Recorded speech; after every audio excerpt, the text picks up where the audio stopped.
Hi guys, so it is finally fall and we're getting a break from the heat wave we've had the last couple of weeks. It's been like 90, it was 93 yesterday, it was so hot. We're supposed to get rain for the next couple of days, maybe, sort of, kind of, at least people in my area will get rain. I probably won't. Comes in, it just stops raining and then it starts raining right after me. It's been frustrating this summer, but hopefully over the next few days we will get some rain, and we want to make sure to go ahead and harvest all of the tomatoes and peppers, and I think there's a lot of stuff to harvest out there. So I'd like to welcome you to my backyard Kentucky homestead. My name is Kim, and let's go see what we've got to pick. To give you an overview of the entire garden, it is still really actually doing pretty good. I planted something here. That was radishes. If that is a radish, that is one monumental radish. Now that is what it should be. I just kind of forgot about them being there. Did plant some watermelon radish over here, but I don't think those are ready yet.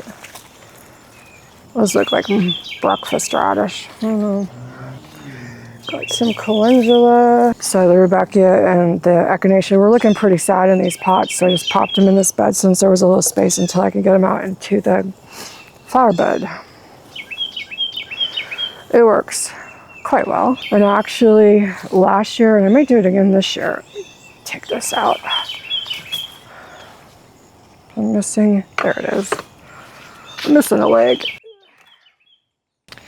So what I may do again this year is put some of the perennials that I got in on clearance, and may get over the next few weeks on clearance, because you can just transplant them come spring and you have a better idea of what survived the winter and what didn't.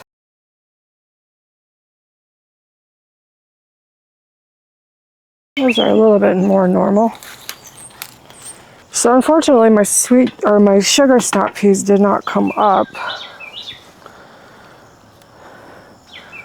So we're not going to have any of those this fall. We'll try again in the spring. But it got too hot and they weren't getting enough water to germinate. There we go. Get a little bit more light, a little bit more airspace, and we'll see what it does. So I got some green onions in here too.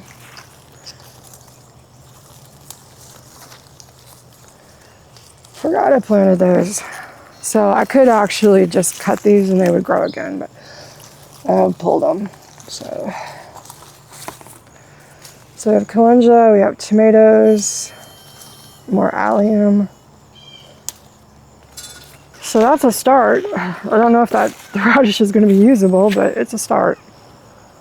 This is where I had the red Norland potatoes, and we've got potatoes growing, so I'm hoping to have some by Thanksgiving maybe.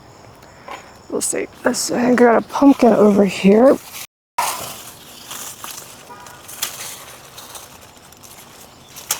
I got another baby bear pumpkin. So cute. I also have a lot of zinnias around the yard that I want to go ahead and save the seeds from. Got a little bit of okra. I think I determined this was a sun sugar tomato. And it is a cherry that I cut back because it was very diseased, but it has regrown, it's blooming. A couple of them. There's one here that's almost ready to pick, so I'm expecting to be able to harvest these within a couple of weeks. So I got some broccoli starts from the store. I got this here, I need to spray them with BT. They're doing pretty good. Cabbage is definitely having some issues, but I'm going to spray those today. We got several volunteer tomatoes. Beautiful marigolds.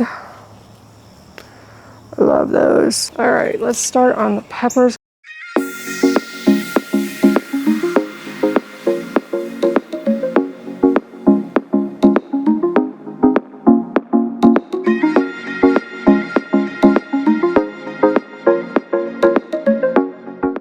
These are the super fantastic tomatoes, and they've been superly fantastic. I've had problems with the heirloom large tomatoes producing. They might produce one tomato and then that's it. The whole plant dies after that. These, I've got two of them and they have been prolific in what they've created. It's been amazing. Definitely will grow this one again.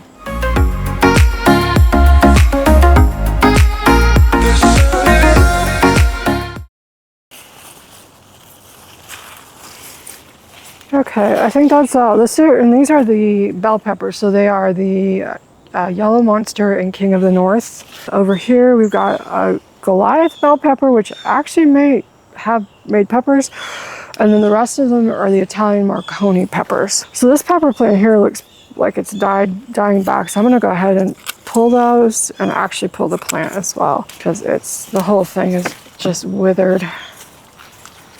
So let's go ahead and grab the peppers, and then we'll just cut the plant off. What I did when I planted these is that I actually have 2 of each peppers next to each other, so the same varieties, and I just planted them side by side. So it worked really, really, really well. They've done quite nicely, and the pepper production has been just incredible.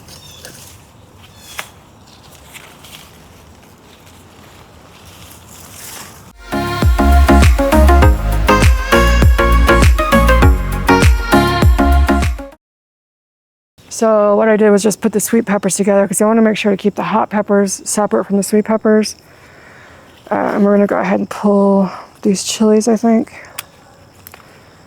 I have not had an opportunity to have enough of these at once to can, but we may today.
So I will absolutely be growing peppers like this again next year. I've got 7 sets of 2, so there's actually 14 peppers plants in this bed, and they are loving this setup. I'm not picking everything. There's still lots of small ones and even flowers on here.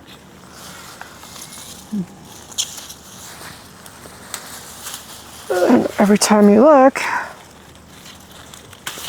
you find another one that's hiding. One of the things I find so awesome about gardening, especially like this, is just finding things you don't expect. I just love seeing what is coming out of the garden, and like I thought there were a lot of peppers, but this is blowing my mind how many there are. I'm gonna have to get another basket because that one's just about full. Oops.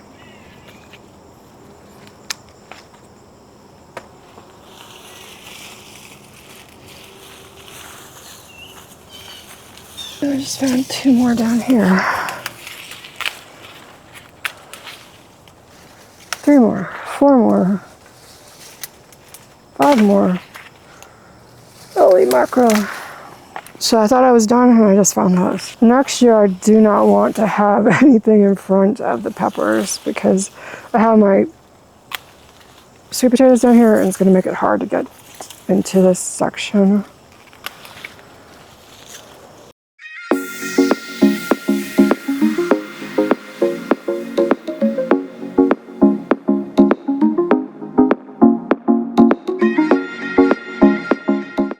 So I went ahead and got some more containers because we're pretty much out of space.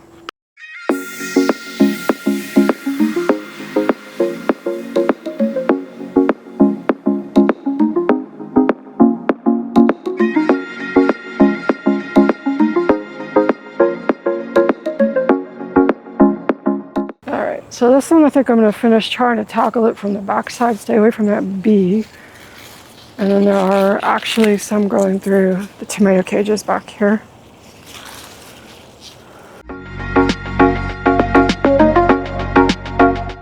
So the Rebel Starfighter Prime is still doing tomatoes,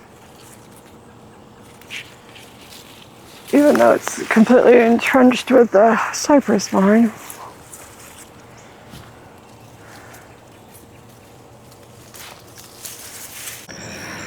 All right, let's tackle the tomatoes. So this has a whole lot of dieback on it, but it still has some green, and it's absolutely loaded in tomatoes. This is a super fantastic. We've got a whole bunch there, a whole bunch here that we're going to go ahead and pick today, because tomatoes, especially if we get a fair bit of rain coming in, we don't want them to split on us. So we're going to go ahead and pick anything that is partially ripe, if we can get to it.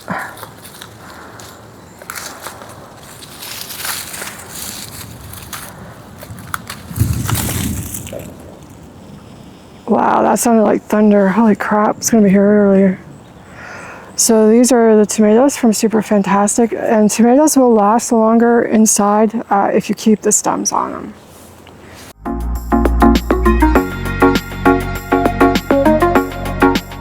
So let me go ahead and check the radar and make sure we're not going to get stormed out here. Yep, it's pretty close. Which direction is it going? It's coming right at us.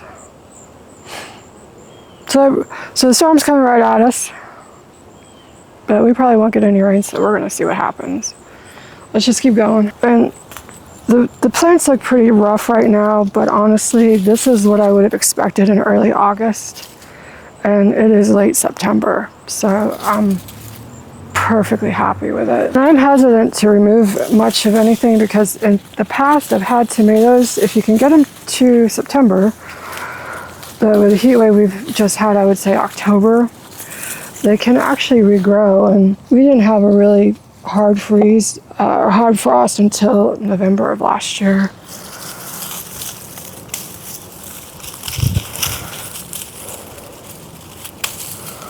So we'll just see. And then what I always like to do at the end of the season is pull all the green tomatoes and make green tomato chow chow.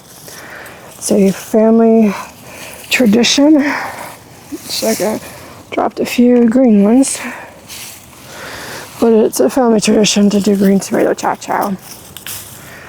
And I do have a video on that if you're interested. It's very, very good. It's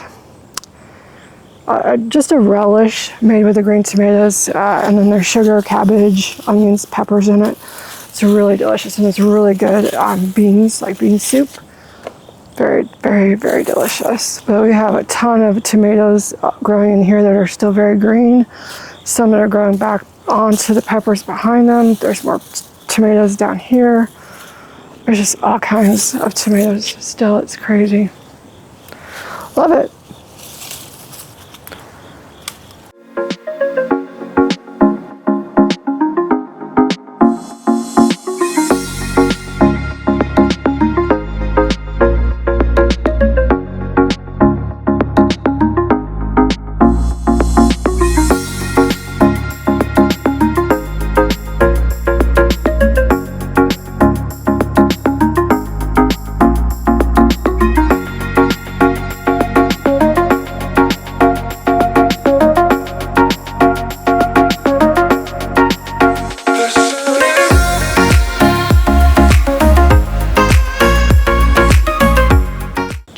So this is cypress vine, black cherry tomatoes, I think, and then also the Rebel Starfighter Prime are all just kind of mixed up in here. I have had a problem this year with the black cherries splitting very, very early. I got them from a different vendor this year, so I may go back with the ones I got from my gardener. Those the last 2 years have been really wonderful. But I got these from a different company, and I don't know, they seem to be different. They're growing differently. They split really, really easy.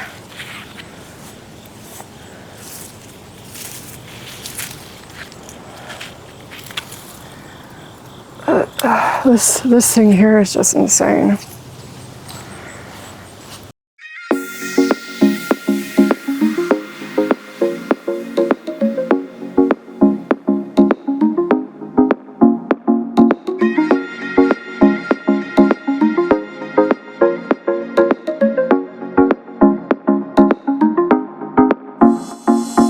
So these are the Dodospania. The hazelnut trees or hickory nut trees are trying to kill us. These are the Dodospania peppers. They have not been nearly as productive as any of the other ones. It's really been an extreme disappointment. And the ones that I have gotten nowhere near as big as the pictures that Baker Creek had on it were like this big. They've been nowhere near that. I'm gonna do a quick run through. It might be getting ready to rain. We do have finally more Sunset Runner and Scarlet Runner beans have set, so those are growing. The carrots, I'm gonna leave these little pumpkins. These are batwing pumpkins. I've got two. I'm gonna leave those there for right now. This is a banana, North Georgia candy roaster or banana squash. There was one next to it, but it started to rot.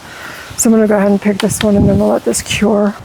Got a couple of squash, got more zucchini bread coming up. We do have more pumpkin vines growing and a couple more pumpkins. I got these little trays to sit underneath it to keep them off the ground so they don't rot. There's two pumpkins here. This vine here has been dead for a while.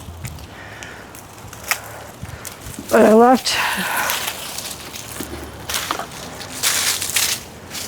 left this candy roaster vine or pumpkin on it, hoping that it would continue to ripen. It looks pink, so we're gonna go ahead and pick it.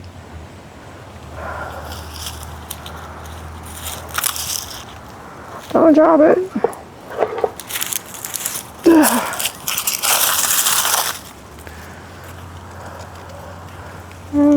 No okra there yet, but close. So, got another squash. And then I want to go ahead and pick some of these. These are black-eyed peas or cow peas. And what I want to do, I don't know that they have time to set more pods, but you want to, with anytime you're growing cow peas, you want to leave the end on there because that will actually continue to bloom and flower and make more pods. So you go ahead and pull them off. I don't wait till they're completely dry on the plant. If they're just a little bit dry like that, I'll go ahead and pull it.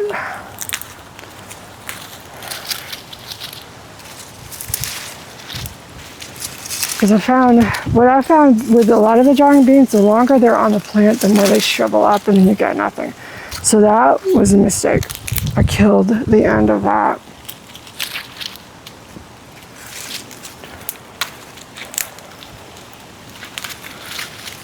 I think it might be raining.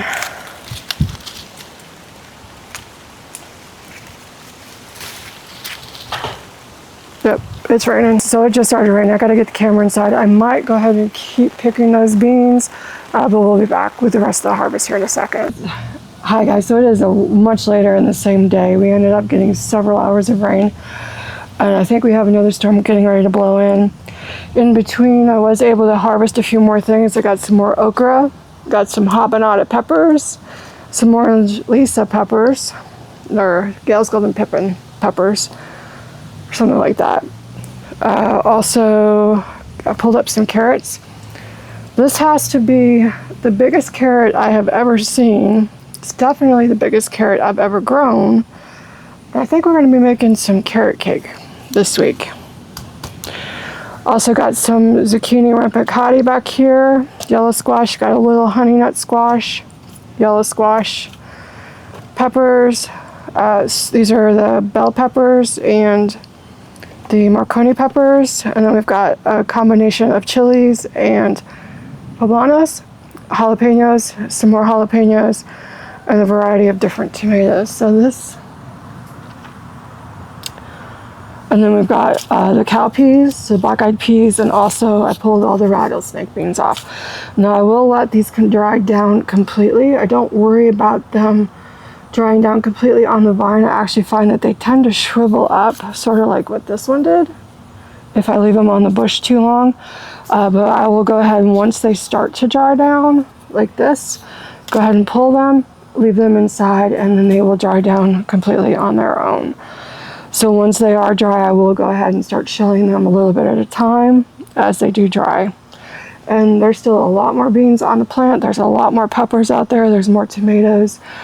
Also got a little pumpkin. I found a couple of white pumpkins when I was doing some cleanup in some of the beds. So, and then we've got our monster radishes, which we have to figure out what we can do with those. If you guys have any idea about what to do with those overgrown radishes, let me know in the comments. I'd appreciate it. But I think this is a pretty massive haul. I love it. It looks awesome. We're gonna make some cowboy candy. We're gonna get some peppers into the freezer and then share some of the tomatoes and make some carrot cake. Might bring that into work on Tuesday, so super excited. Anyway, thank you guys for joining me. If you're interested in more content for gardening, check out this video. And until the next time, I wish you happy gardening. Have a wonderful day, and bye.